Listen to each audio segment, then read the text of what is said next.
You're now watching live feed from Wenchang's Satellite Launch Center. China's Chang'e 6 mission blasts off into the sky. It's all systems go, Professor Yang. So magnificent. And now the tower is clear. It's now starting its epic journey to the moon. So at the moment, 17 seconds after liftoff will be the pitch over, change the direction. Right.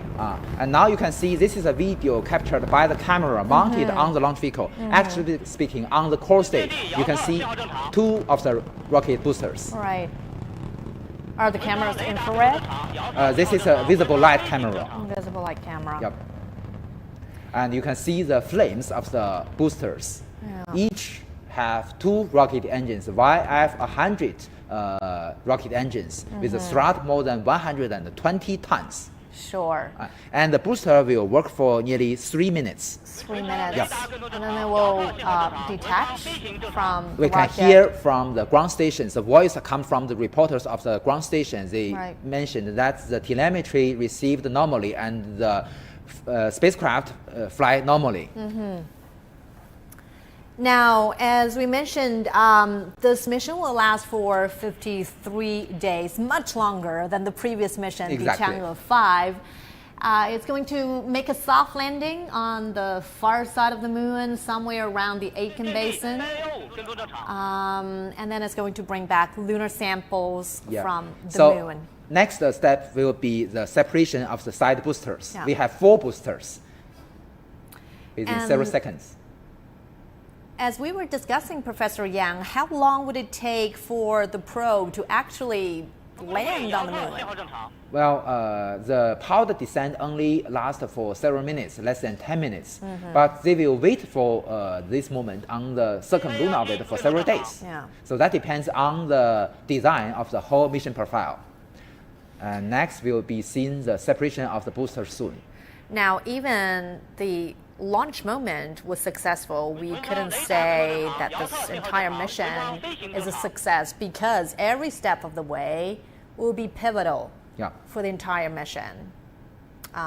There's complicated procedures involved, and we're going to bring you all the details in our live coverage. What will be the moment that marks the success of the launch phase of this mission? Yes. Which part? The separation of the probe with the end stage of the launch vehicle, and also that's the unfolding of the solar panels. Solar panels. Okay, great, beautiful. Boosters. Yes, all the 4 side boosters separated normally. Applause from the control center. And that's certainly another step forward. Yes. So the rocket will continue to work several minutes. So and the next critical step will be the separation of the payload fairing. Right. Because that it's in the ascending phase and its altitude is go higher and higher. So at a certain moment, we do not need the payload fairing to protect the probe. Right. We are now a little over 4 minutes into this mission, and it looks like so far so good. So now it's a flying of the first stage. So as I mentioned, the first stage have 2 rocket engines with liquid hydrogen and liquid oxygen as a propellant. Sure. And each of the this is a 3D animation. 3D animation and and back this to is a the video cameras from the installed. camera. Right. And you can see this is now today. At this moment, we can see the fuselage of the first stage. And as I mentioned, we have 2 rocket engines on the first stage of the YF-77 rocket engine. Each have a thrust more than 50 tons. And we just heard a voice that's the ground station, the radar tracking the spacecraft very normally. And approximately how high is it? How far away is it now from Earth? Actually Because we can speaking, now see that beautiful view of yes, the Earth we've from the already, camera. actually speaking, it's already, I believe, it's already more than 50 kilometers high. And when it is high enough, as I mentioned, we will conduct the separation of the payload fairing. Oh, you can already see on the left our screen, we can see the camera, inside the payload fairing. We've already seen the scene inside the payload fairing. Right. That's, of course, giving us a very clear look, a very clear vision of the payload from inside the probe. Yeah, inside the payload fairing. So we can see that the Chang'e 6 probe is stored in this payload fairing. Right. And next, okay, great, It's beautiful. opening up, Separated. separated. So we don't need as I mentioned, because it's already high enough, we don't need the protection of the two pairs of payload fairing. So it's already in outer space.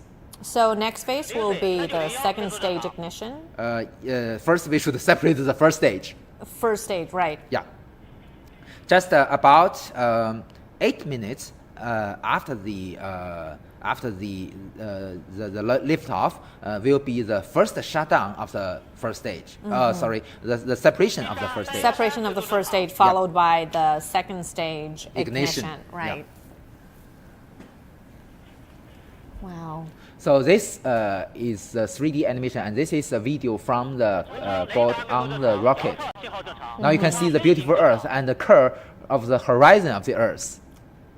It really looks like, I know it is a technically demanding and challenging mission, but it's also a very romantic and beautiful journey. Yeah, what to you the see moon. now is just above the Pacific Ocean.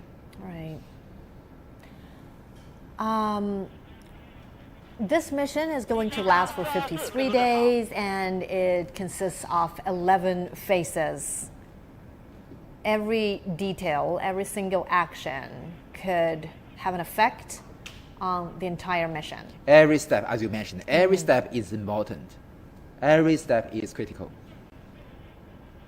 So although the thrust of the core stage, as I mentioned, of the first stage is much smaller than its full boosters, but it will work longer because the liquid hydrogen has higher energy.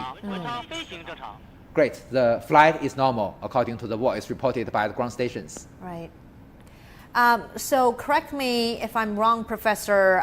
The spacecraft consists of 4 separate components. Exactly. There's an orbiter, lander, ascender, and the re-entry module. And exactly. After launch, the Chang'e 6 will travel to the moon and enter lunar orbit, and the lander and the ascender will travel to the surface. Yes. While the orbiter and re-entry module stay in orbit. The combination of the orbiter and the returner will stay in the lunar orbit to wait for the ascender. And the ascender and the lander will touch down at And the far side of the samples. moon and collect samples to the re-entry module. No, to the ascender. So they get the samples in the container. Okay. Great. The first stage has separated. First stage separation. And now will be the ignition of the second stage. So my understanding is that the ascender will blast back into lunar orbit and transfer the sample to the re-entry module. Look, you can see that we can see this is a camera mounted on the second stage. We can see the first stage separate and going far behind the second stage. Another view from this is a view of payload. We can see that there is also a camera mounted near the rocket engines, so we can see the working of the rocket engines. So on the right of the screen, we can see the video camera mounted on the rear part of our second stage. So we can monitor the working of the rocket engines. This rocket engine is called YF-75D. So it is also use liquid hydrogen and liquid oxygen as the propellant. It will work much longer, although the thrust is much smaller than the first stage. But it is very unique because it will ignite twice. So with the first ignition, it will burn several minutes. So at the moment, about more than 10 minutes after launch, it will shut down first. Yeah. So at this moment, it will enter what we call the parking orbit, and it will slide in this, float in this parking orbit for about 10 minutes, which calls this coast phase. And once it enters orbit, well, before it touches down on the moon and after it goes into orbit, one very important step is to slow down the probe. Just to make sure it makes a soft landing on the moon. So you know that there are two steps. The first is what we call the lunar orbit insertion, which means that we slow down the vehicle from the translunar orbit to the circumlunar orbit. And then we, with what I mentioned, as you mentioned, the combination of the lander and ascender, with the combination of these two spacecraft, we use the propulsion system to slow down the vehicle from about 1700 meters per second to zero. Also, the altitude from about 100 kilometers to zero within only 10 minutes. So this is also another critical step. Fascinating. And another highlight of the mission is that there's this relay satellite. Yes, the Magpie Bridge 2. 鹊桥 2 in Mandarin and Magpie Bridge 2 in English. So simply put, there is no direct line of sight from the Earth to the far side of the moon. Absolutely. And that's why we need that relay satellite to learn more about what's going on there and also receive data. Well, you know, as you mentioned, the Magpie Bridge 2 or the 鹊桥 2 data relay satellite. But I should emphasize that 鹊桥 2 is an extremely important part for our sample return mission from the far side of the moon. We cannot see the our probe, the lander on the lunar surface with our ground stations. Sure. And not only, you know, that this time the 鹊桥 2 or the Magpie Bridge 2 not only acts as a bridge to conduct the communication, but also it is very important for us to measure the precise position and velocity of the lander, the coordinate of the landing point, and also during the ascending phase of the ascender. You know that the basic requirement for rendezvous and docking is that we must ensure the ascender entered an orbit with the same orbital plane of the orbiter. Sure. So that's really important. So does the Magpie Bridge providing data or visual images from the far side of the moon? Okay, we can see, we hear the voice of the ground commander that the second stage has already shut down for the first time. Now the whole combination of the rocket and our probe has entered the coast phase. So it will last about 10 more minutes. 10 more minutes. You know that for any probe to the moon, we must have or conduct the translunar orbit insertion near the equator. But you know, although you know that Hainan province is the most southern province of China, but still it's not located on the equator. So that is reason why we need a coast phase. So when the first shutdown of the second stage completed, we will have a coast phase about 10 more minutes, and then we ignite again near the equator, and then it will be the translunar orbit insertion. We can just wait. So again, the Magpie Bridge 2, does it provide data or visual images of how the probe is there retrieving samples from the Aitken Basin? Actually speaking, the camera mounted on the lander will monitor the whole sampling procedure. And then the signals of these videos will transfer first to our Magpie Bridge 2 data relay satellite, and then forward it to the Earth. Is there a time delay, I would imagine? The time delay is only 1 more second. You can a little more than a second. Yeah, because you know that it's too far from the Earth. The distance is more than 380,000 kilometers away. What if the command center gives some orders to the probe? Does the Magpie Bridge 2 also do the job? Exactly. So we cannot directly send the command to the probe, to the lander directly. We can only first send the command to the Magpie Bridge 2 and then forward that to the lander.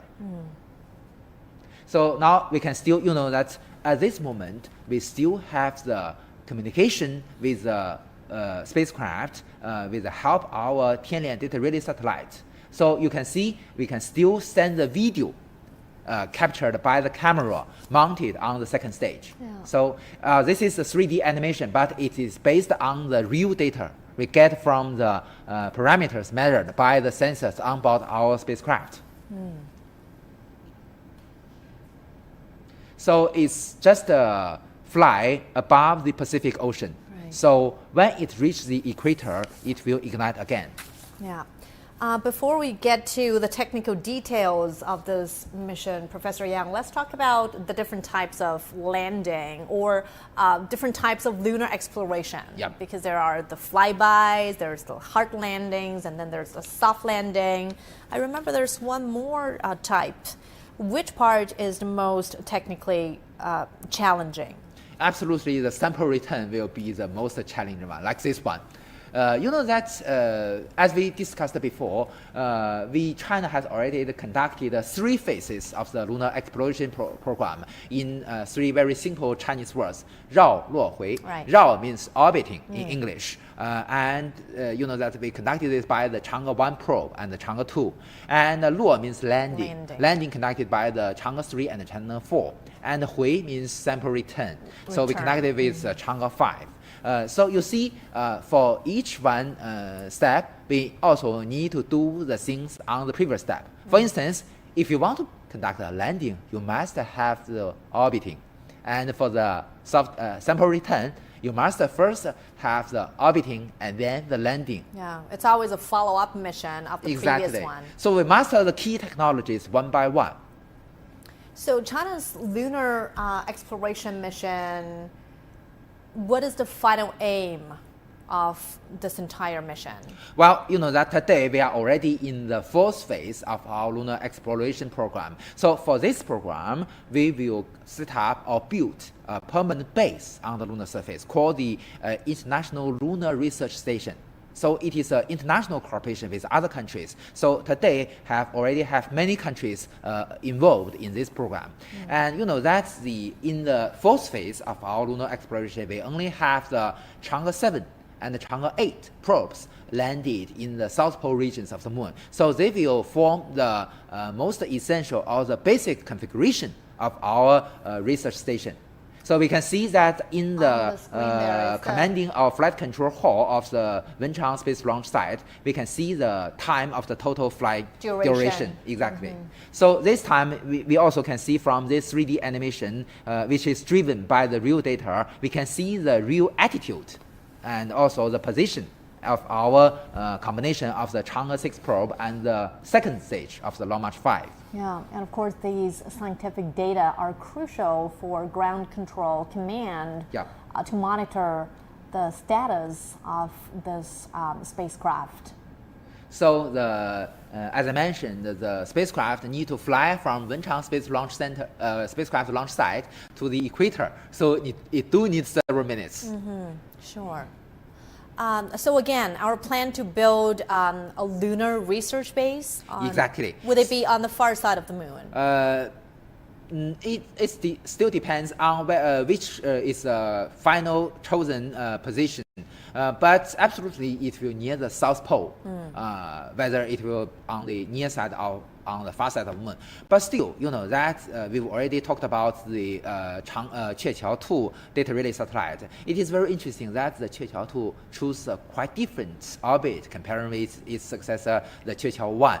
So you know that the Qiuqiao-1 located in what we call the halo orbit, very close to the what we call the Earth-Moon L2 point, which is far from the moon, about actually speaking about 70,000 kilometers above the moon. But this time we choose a high elliptical orbit circle around the moon for this Qiuqiao-2 because with this design, the orbit will be much closer to the lander, so it can get more high-rate communication for the for its lander. And again, this is the time. This is the time of the flight duration. Yes. So the next critical step will be the reignition of the second stage. Reignition of the second stage. Also named as the Translunar orbit insertion.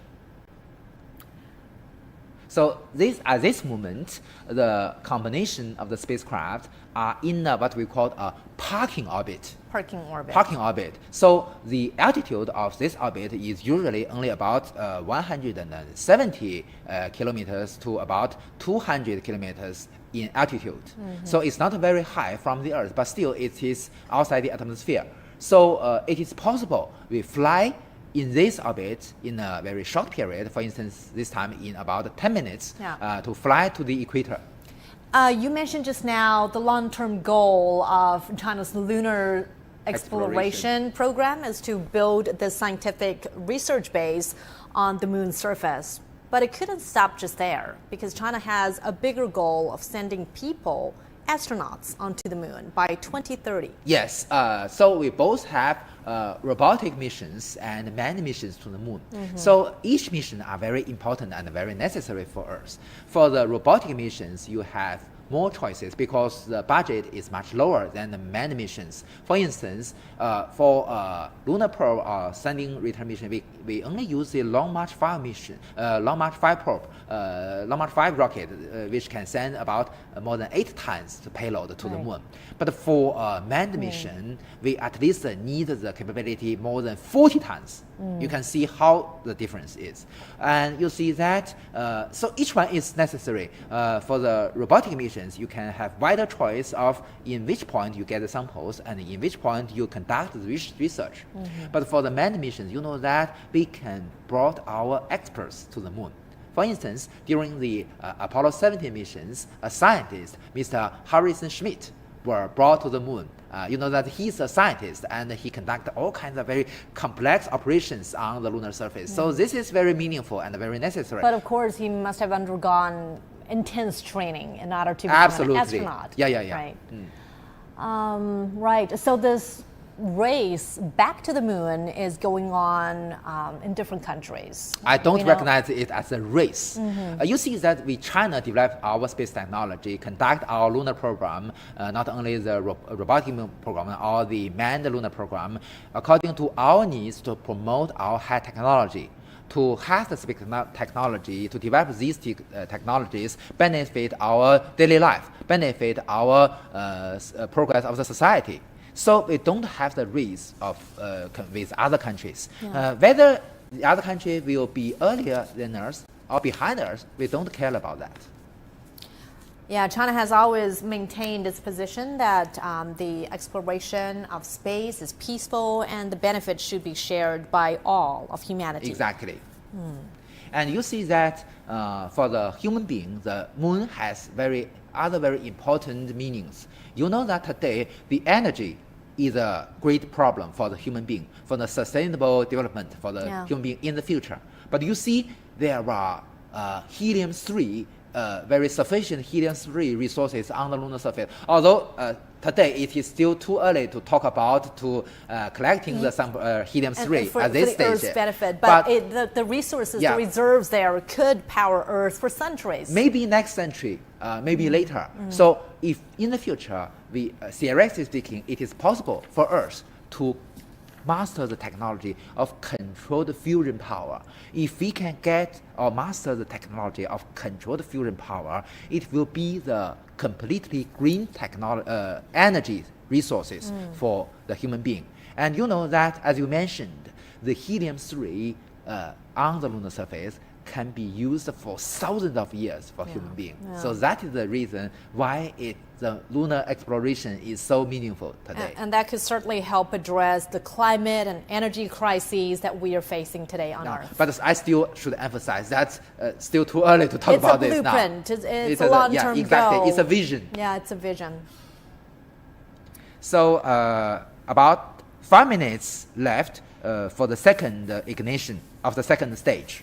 So we will conduct the lunar orbit insertion very soon.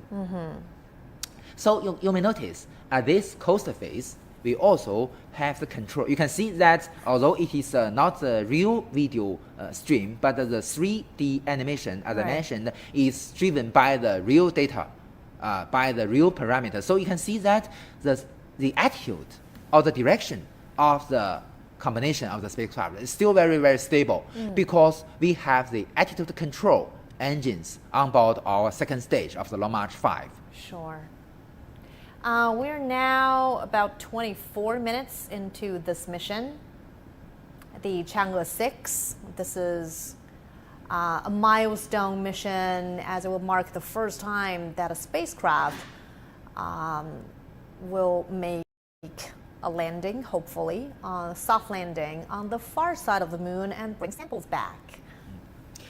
We have a measure to adjust the duration of the coast phase to have different choices of the launch window. So this is also a key technology we've already mastered several years before. And with this help, we can extend the launch window. And as I mentioned, as we've already discussed, you may remember just now, we already discussed the influence of the weather. There are all kinds of things that can influence the possibility of a launch. So to extend the launch window, we must master this technology. Here we go.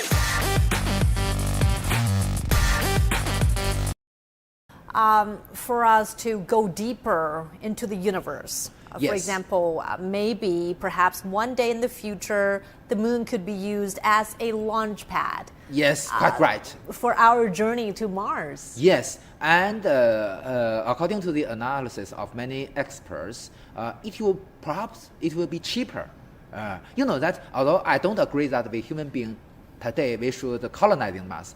Until now the human being has not mastered the necessary technologies to colonizing Mars. But I always support that the human being now we should set up a permanent base on the Martian surface. It is very meaningful and also very important for us. For this goal, the most difficult thing or the most tough point for us is to have a sustainable or a low-cost transportation system between the Earth and Mars. And during this process, I think there are two things we should consider. The first one is the on-site resource utilization, either on the Martian surface or on the Earth. On the moon. On the moon. Yeah. So if we can utilize great, we can see the scene in the. They all look very the flight relieved, control center. relaxed, and that's certainly a good sign for the mission, meaning Yep. the most So risky now we are very part. close to the second ignition. Right. You do have a long-term vision, Professor Yang. You were talking before we were able to understand the far side of the moon and build up a space there. You were thinking about building a camp, building a research base on Mars. Yes, like that we done in Antarctic region. So that today we China already have more than maybe 4 or 5 stations in the Antarctic region, in the continent. But that it is also necessary for us to do the same thing on Mars. But to do this, that the cost of the transportation between the Earth and Mars is